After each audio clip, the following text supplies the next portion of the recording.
जय जगन्नाथ सायना ओडिया टेक को आपण मानक स्वागत। आज आम गोटे इम्पोर्टाट टॉपिक उपर डिस्कस करवा जे अंगनवाड़ी कर्मी मानक समस्त दाबी पूरण। एथिरे वर्तमान केते टंका दरमा वृद्धि है, ता सहित अवसरकालीन बयस वृद्धि एवं रिटायर बेनिफिट एवं टीएडीए एवं इंश्योरेंस खबर ए समस्त दाबी पूरण होगा जाऊँगी। केते टंका दरमा वृद्धि है एवं जो देखिए अंगनवाड़ी कर्मी मानक अनेक दिन आंदोलन फल आज दाबी पूरण होगा जाऊँगी। तेणु बर्तमान क्यों राज्य सरकार अंगनवाड़ी कर्मी मानक दाबी पूरण कले ता सहित कौन कौन बुद्धि कले आपण मानक मु संपूर्ण रूपे कहबी।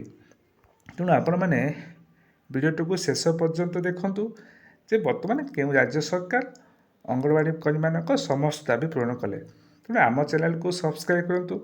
तेणु प्रत्येक दिन आपण मैंने देशर जेकोसी राज्यर अंगनवाड़ी खबर आप टेक्निक जानीपारे। चलो देखा जे बर्तमान क्यों राज्य सरकार अंगनवाड़ी कर्मी मान खुशी खबर देले एवं केते टंका दरमा वृद्धि कले ता सहित संपूर्ण रूप को आपण मानक कहबी। चलो देखा।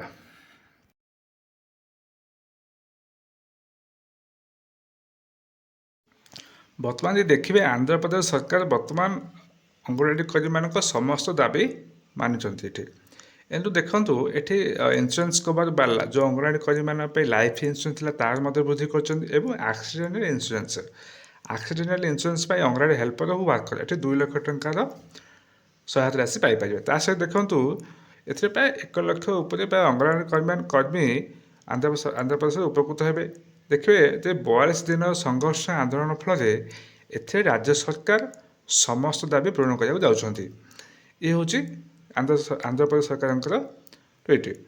देखिए ये जे बर्तमान आंध्र प्रदेश अंगनवाड़ी कर्मी मैंने दरमा बर्तमान पाँच 11,500 टंका एवं एमाने 26,000 टंका को वृद्धि करने दाबी कर समस्त दाबी पूरण हम।